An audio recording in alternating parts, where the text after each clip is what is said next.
Hello, Resurrection. It's August the 17th. It's a Wednesday, and I'm looking forward to our Wednesday night activities last night. I thought last week went extremely well. We had just a really, really healthy crowd Wednesday, one of the larger crowds that we've had. We always get a bump when we take a break and then reset. I enjoyed that a great deal. We met for dinner at 6 o'clock, and then we had children's ministries and youth ministries and adult ministries, adult formation, our Bible study. We've actually taken a break in our Bible study for just a couple of weeks, and we're talking about the Episcopal Church and what it is that we believe. I thought that went pretty well. We're opening it up for mostly for question and answer tonight. You know, anything that you have wanted to know about why we do this or why we do that, we're going to throw those on the table tonight, and I'm looking forward to that. I always start out this unit of classes with a short video, and the theme of the video is why I am Episcopalian, why I have stayed when I was aggravated, and why I have embraced it when I loved it and was happy. You know, I say that like I'm unhappy with the Episcopal Church, and for the most part I'm not. I think we do some kooky things sometimes. I think everybody thinks we do some kooky things, and we have done kooky things for 500 years, but I stick with her because I love her so much. So last week our video was a video of a hymn, and it was at St. Paul's Cathedral in London with a huge procession, and you know, all of the British folks with the ladies with their hats on, and they're all singing at the top of their lungs with the huge, you know, the long herald trumpets that the military plays, and the pipe organs and the orchestra. And it's Guide Me, O Thou Great Jehovah. Although the British don't sing Jehovah, they actually sing Redeemer there. Guide me, O Thou Great Jehovah, because Guide me, O Thou Great Redeemer, because there are some difficulties about that translation of the word Jehovah. That's a relatively new invention, and I think the British are having none of it, which I think is funny. That's a very British thing. This week in Bible study, we're starting out with an old newsreel from 1941 called Christmas Under Fire. And it's about celebrating Christmas in England in 1941. It was actually Christmas of 1940, but it's current footage from 1940. It was a newsreel in 41, and it really does capture some of the spirit of what I just adore about the Episcopal Church. So we'll start that way. You know, I thought before about the Episcopal Church that what I love about the Episcopal Church in some ways does not exist anymore. I don't know if it ever really existed, but what I love so much about the Episcopal Church is its history, and so much of that is tied into, of course, to British history and the history of the war and the perseverance of the British people, the British choral tradition, the music, which is, I believe, unparalleled in this world, and in a lot of ways, that does not really exist anymore, or doesn't exist in America, or exists very few places. There are some places where that exists today, but it's in a lot of ways, it's something that's unattainable for a small church, for a parish my size. But I stick with the Episcopal Church because I love her. I love what we do, and I love the fact that is our tradition, even if we don't see it as often anymore. So it's kind of something that we have to live with the hope that our worship will be fulfilled. It will be completed in heaven.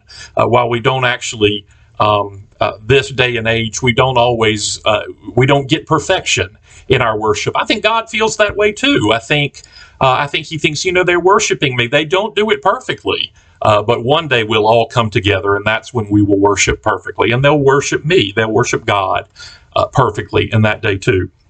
And I want to tell you a story, and it's a story that I don't often tell because it's a very personal story to me. It's in a lot of ways it's private. When you get a message from God, it's not always something that you talk about. Sometimes it's something that you just treasure in your heart. But I was a musician in my former life, and I was not a bad musician either. And I knew from the time that I was about 9 years old that I was called to the priesthood. Which was odd, seeing as how I was a little Baptist boy. But I knew it was something different than what I had in the Baptist church, right? I mean, it was the candles and the clerical collar and the vestments and the music and the solemnity and the whole 9 yards. I knew that at a very young age. I don't know why, but I did. And then I get to college, and I begin to really wrestle with two goods. I began to wrestle in between two callings.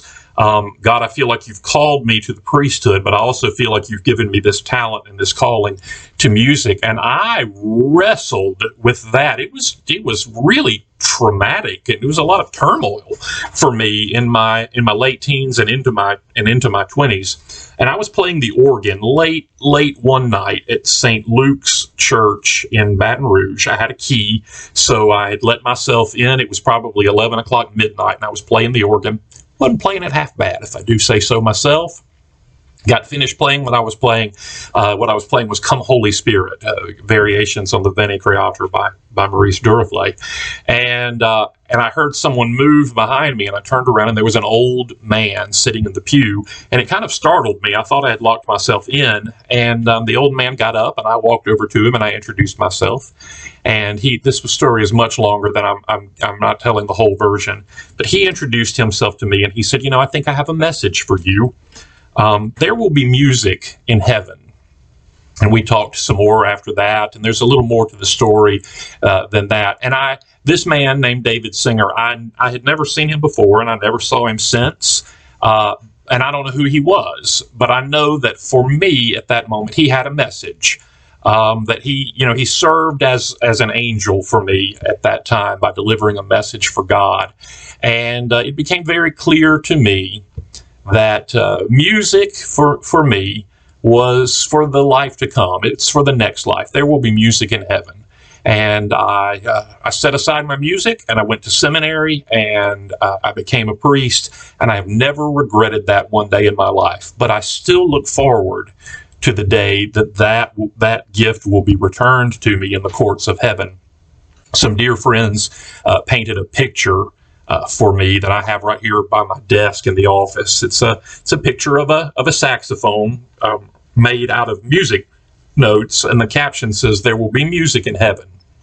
And that reminds me of the promise that I think was made to me that night at St. Luke's Church. Now, what's the point of that story? The point of the story is, we talked Sunday about the choices that we make in life, and that some choices seem very difficult. Some choices seem awfully unfair. There are bigger crosses to carry. Some are bigger and some are smaller. Some are harder and some are easier. And sometimes those big, heavy crosses can seem so unfair.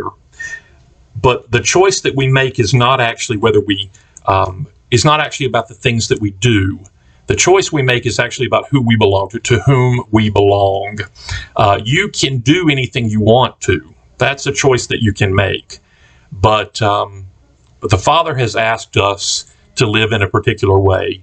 And if we want to belong to Him, then we need to do it His way. So what about the times when it's unfair? And what about the times when it's sad? And what about the times when it's difficult? What happens when you have to set something aside that you love because it's not the Father's will for your life? Not that it's bad, but because it's not what He wants for you, simply because that's not what He wants, because He's the Father. Well, what happens when you have to set those things aside is you can remind yourself that there's nothing that we give up here on earth that will not be returned to us tenfold in the world to come. And I live my life by that principle, looking forward to the day when all things are made new, when we're given our new bodies and our new hope and our new lives and our new selves and our new gifts and talents, and all of the things that we have given up are restored to us tenfold. There's no grief, there are no tears. That's what the world to come will be. And that's a place that I want to be. Another place I want to be is in church this very Sunday. I want to be in church this Sunday because I want to see you. And I want you there this Sunday too. So you all be making your plans for this Sunday. Set the alarm. I don't know what the weather's going to look like on Sunday, but whether it's gorgeous or whether it's gross, set your alarm and get to church because I love you and God loves you more. I'll see you then.